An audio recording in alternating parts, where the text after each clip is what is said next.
Amin Harit, les gars, est officiellement de retour à l'entraînement. On rappelle que la dernière fois qu'on l'a vu sur le terrain, c'est contre le Paris Saint-Germain le 27 octobre dernier, donc ça commence à dater. Amin Harit, c'est un joueur qui a toujours été clivant au sein de la communauté des supporters de l'Olympique de Marseille. Et qui a même subi, d'après moi, un peu de délit de sale gueule. Mais voilà, on a des fans qui sont vraiment pro Amin Harit et pour son retour et son intégration dans le 11 même, et des supporters qui veulent le voir s'éloigner au plus vite du club. On est là pour en discuter aujourd'hui. On rappelle que l'international marocain, il est en fin de contrat dans 18 mois et qu'il a 27 ans, mine de rien. Amin Harit, il commence à vieillir, même s'il est toujours dans la fleur de l'âge, mais c'est vrai qu'Amin Harit, on pourrait croire que c'est encore un jeune joueur, mais c'est un joueur accompli et affirmé. Je suis avec Samy et Taha pour en parler aujourd'hui. Je sais que c'est peut-être un sujet qui vous tient à cœur même. Samy, qu'est-ce que t'en penses de son retour? Bonne nouvelle? Mauvaise nouvelle? Moi, je m'en réjouis parce que j'estime que c'est un excellent joueur. J'estime que son début de saison, il est extrêmement prometteur. Sur tous les matchs auxquels il a pu participer, il y a bien plus de matchs où il a été bon que de matchs où il a été mauvais. Un match pour moi, pour les matchs où il a été mauvais, pour moi, il n'y en a qu'un seul, c'est Strasbourg. Sinon, les autres, c'est tous des matchs de bonne facture.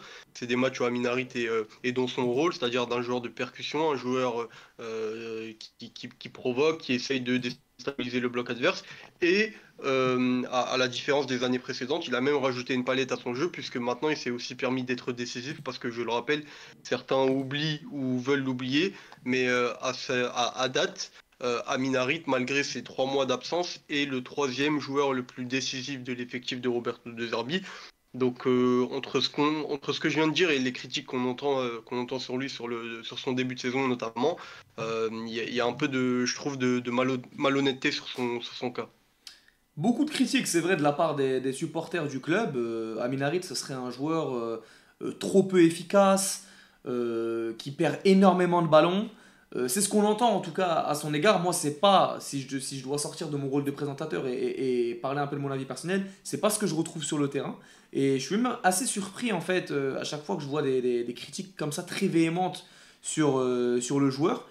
Et quand on va essayer d'apporter un peu de nuance, souvent à propos d'Amin Harit, on va tout de suite te coller l'étiquette de fan du joueur ou de.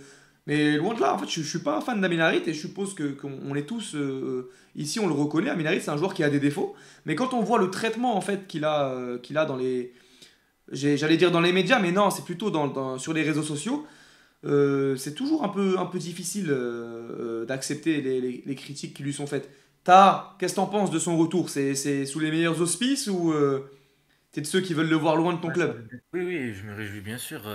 Le retour d'Amin Harit, c'est un joueur, c'est un profil qui manque toujours à cet effectif, ce milieu déséquilibrant, un peu de créativité, un peu de discipline tactique avec et sans ballon. Amin Harit est un joueur qui coche, selon moi, ses cases.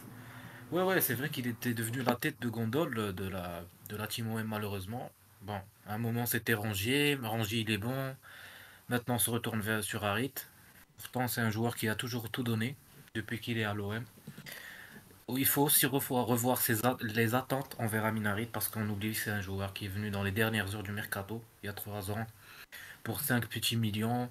Il était destiné à jouer des seconds rôles, voilà.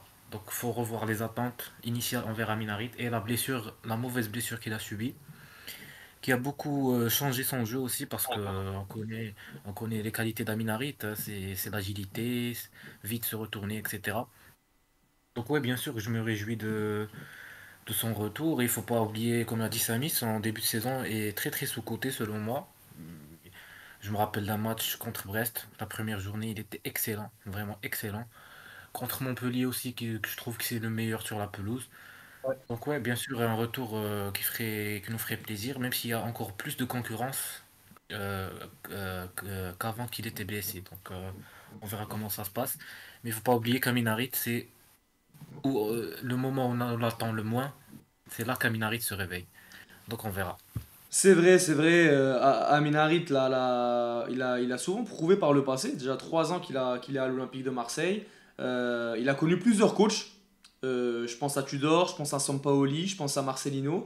Il n'a pas été toujours initialement dans les plans. Moi, j'ai le souvenir, je ne sais pas si vous vous rappelez, les gars, d'une conférence de presse de Sampaoli.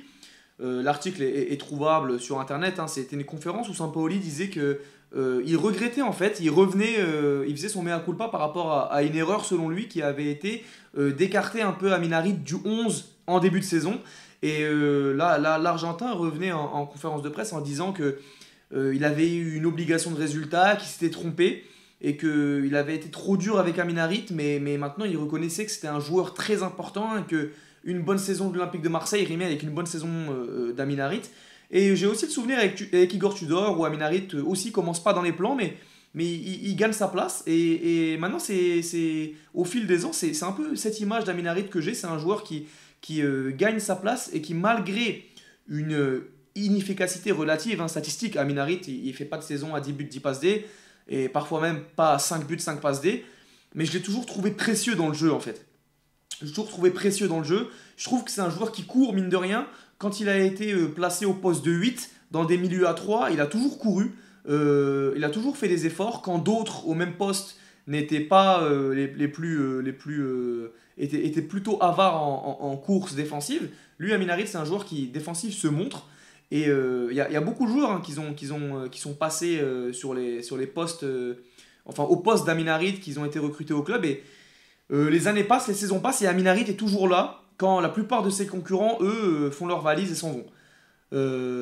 Donc là, on est d'accord, Taha, Samy, vous êtes tous les deux d'accord pour me dire qu'Amin Harit, c'est un joueur qui est important pour le club et vous êtes content de son retour. On va jeter un œil, les gars, sur le début de saison d'Amin Harit. C'est un joueur qui a eu beaucoup de bonnes notes sur l'indice SofaScore. On voit 7,9 à Brest, 7,9 à Reims, 7,4 contre Nice, 8,4 contre Montpellier.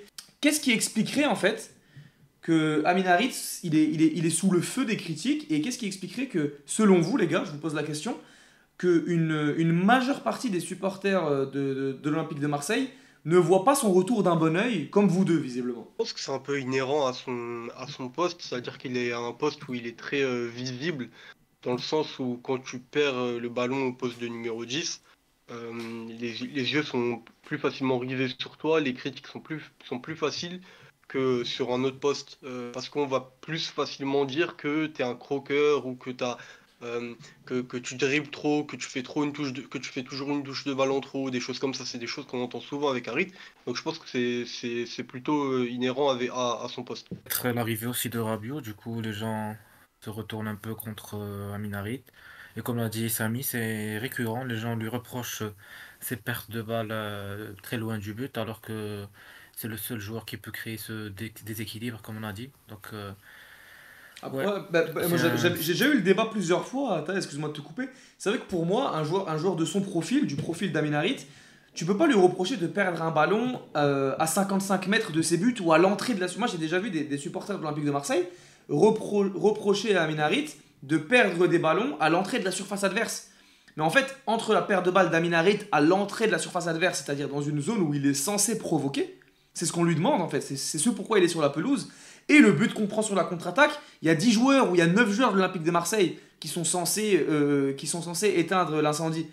Pour moi, c'est pas de la faute et ça, on peut l'appliquer même à Jonathan Rowe. Hein. Si demain Jonathan Rowe ou Greenwood perd la balle à l'entrée de la surface adverse ou dans la surface adverse et que entre temps on prend un but, pour moi, c'est difficilement reprochable. On peut pas leur reprocher ça, Mais tu ça, vois. on devrait même pas l'expliquer. Je trouve que ça abaisse un peu enfin, ça abaisse un peu le débat de devoir expliquer aux gens que ce que tu viens d'expliquer. Et même moi, c'est moi qui ai mis sur la table cette histoire de c'est lié à son poste. Mais très honnêtement, si tu me demandes à moi, je ne me l'explique pas. Les critiques aussi véhémentes et parfois même méchantes sur Harit, je ne les explique pas. Je ne trouve pas de raison rationnelle. Quand je dis que c'est lié à son poste, j'essaie de me rassurer et de me dire que ces gens-là ont quand même des raisons et qu'ils ne détestent pas un joueur comme ça gratuitement. Mais honnêtement, moi, je ne vois pas de raison justifiable sur son passage à l'OM pour dire que Harit, il faut le chasser ou que sur un effectif de 14, 15, 16 joueurs, Harit, c'est un joueur de trop. Quand t'as 3 compétitions à jouer, comme ça sera le cas la saison prochaine, un joueur avec les qualités d'Harit et un joueur avec les accomplissements d'Harit à l'OM et surtout Une deuxième chose, faut pas oublier qu'Harit, t'en as un peu parlé tout à l'heure, Harit, c'est un joueur qui arrive à l'OM 2 fois en prêt, et les 2 fois, il a attendu l'OM jusqu'au dernier jour du mercato. La première fois, à tel point qu'il y avait des joueurs qui devaient baisser leur salaire pour qu'ils puissent venir le dernier jour. Et la deuxième fois où Longoria lui avait promis durant tout le mercato, il lui a dit attends, attends, attends, et je viendrai te chercher le 31. Et c'est exactement ce qui s'est passé. Il a refusé plusieurs offres pour revenir à l'OM. Pareil, on peut aussi reparler de ce qui s'est passé le jour de sa blessure à Monaco, où la veille, il était en conférence de presse et il avait dit qu'il voulait jouer le match à fond, quitte à se blesser pour la Coupe du Monde, c'était pas grave. Donc il a clairement sacrifié une Coupe du Monde avec sa nation pour un match avec l'OM. Quand on sait ce qui s'est passé par exemple la saison dernière avec des joueurs qui se préservaient pour être bons en amical avec l'équipe de France, ça permet un peu de mettre en relief les critiques sur Harit. On va faire un tour, les gars, rapidement sur la page transfert marque du joueur. On voit que c'est un joueur qui est aujourd'hui valorisé à 15 millions d'euros. Vous l'avez rappelé plusieurs fois à juste titre que c'est un attaquant, un milieu offensif en tout cas qu'on s'est accaparé à l'OM pour la modique somme de 5. Quid de l'avenir? Vous pensez qu'il va s'imposer au-delà de votre volonté personnelle, les gars, on l'a bien compris. On aimerait tous ici qu'Amin Harit et que la belle histoire avec l'Olympique de Marseille continue. Maintenant, si on doit être un petit peu plus rationnel, j'ai envie de dire, qu'est-ce que tu penses de l'avenir? Amin Harit, une vente peut-être au mercato estival? Est-ce que tu le vois s'imposer dans le système de deux Zerbi? Qu'est-ce que tu en penses? Ouais, malheureusement, je m'attends c'est un départ inévitable, je pense, cet été. Il lui reste 2 ans de contrat. En plus, l'OM, avec tous les noms qu'on voit là dernièrement, on est sur un step-up assez général sur tous les postes. On a vu des noms, on a lu Rashford, on a lu Delaporte, etc. Donc, malheureusement, Amin Harit va faire les frais de ce step-up, comme j'ai dit. Moi aussi, je rejoins ta, je suis plutôt sceptique, même si je n'enterre pas totalement Harit, comme tu l'as présenté tout à l'heure. Il faut jamais enterrer sa capacité à revenir et à faire changer d'avis un entraîneur. Il a déjà fait avec Tudor et Sampaoli, donc là, il peut très bien faire 6 bons mois jusqu'à la fin de saison et convaincre les dirigeants. Mais quand tu sais qu'ils vont déjà essayer apparemment de le sortir cet hiver. Je suis assez sceptique, ouais. Mais après, moi, comme je l'ai dit, de l'année prochaine, on va sûrement jouer 3 compétitions. Enfin, tu peux pas avoir non plus que des Pogba ou des Benacer, même sur le banc. Donc pour moi, avoir un joueur comme Aminari dans une saison où tu vas peut-être jouer 50 matchs, c'est plutôt un luxe. Dans le système de deux Zerbi, qui, on le rappelle, pour l'instant semble privilégier et semble avoir totalement adopté le 3-4-2-1, s'il devrait s'imposer, parce que même dans la rotation en fait, de l'Olympique de Marseille, quand tu vois que des attaquants provocateurs comme Jonathan Rowe n'ont que quelques minutes sur les derniers matchs, voire pas, comment on peut intégrer Amin Harit dans cette rotation? Comment on peut l'intégrer dans le dispositif de De Zerbi? À quel poste? Il va venir concurrencer Rabiot, il va venir concurrencer Greenwood. Qui sont les concurrents d'Amin Harit dans le 11 en l'état? Moi là-dessus, en termes si on part vraiment du principe que c'est un joueur de rotation, je suis plutôt optimiste dans le fait de dire que Harit est compatible avec ce système-là, parce qu'il faut pas oublier que c'est quand même un joueur qui a été formé au poste de relayeur, donc de 8, pas de 10, et ça on fait souvent la confusion, et c'est lui-même qui le dit, c'est son poste préféré, il en a parlé je crois la saison dernière en Oui. conférence de presse.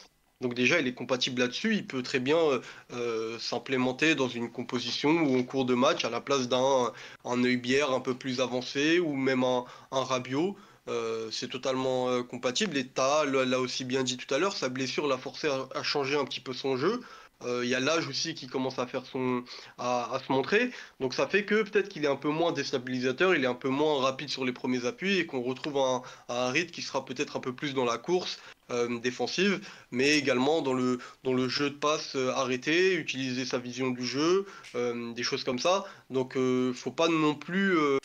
Pour moi, je suis plutôt optimiste dans le fait de le voir dans ce nouveau système-là. L'une des qualités d'Amin Harit, c'est sa polyvalence. C'est un couteau suisse de luxe. Je le vois très bien concurrencer Rabiot, même si, comme tu as dit, il est indéboulonnable récemment. Oui, sa polyvalence, on l'a vu déjà plein de fois jouer à droite. J'ai souvenir d'un match à la Beaujoire en 2021, le match contre l'Ajax l'année dernière. C'est un mec qui peut remplir plusieurs postes.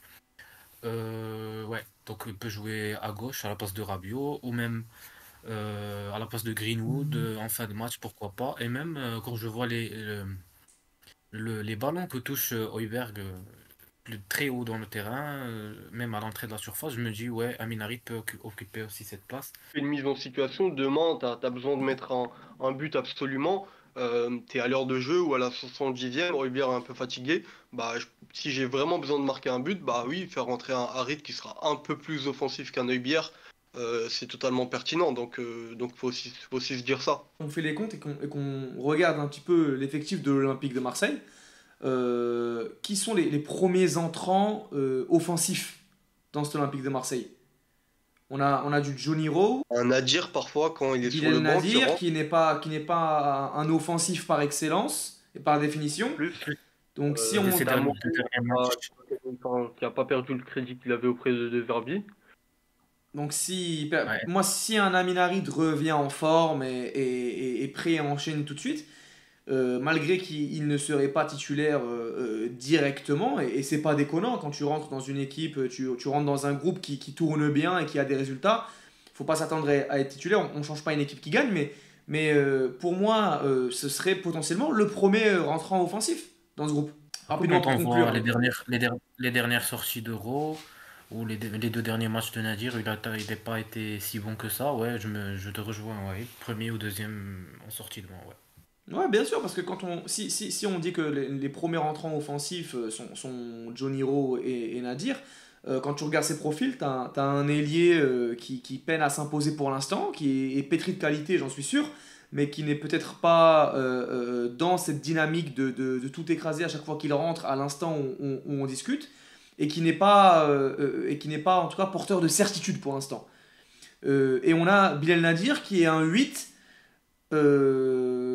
pas forcément le plus offensif des profils au milieu de terrain, qui peut même parfois avoir la capacité de ratisser des ballons, etc. Donc ouais, je trouve que c'est pas déconnant en fait d'avoir un profil comme Amin Harit en sortie de banc.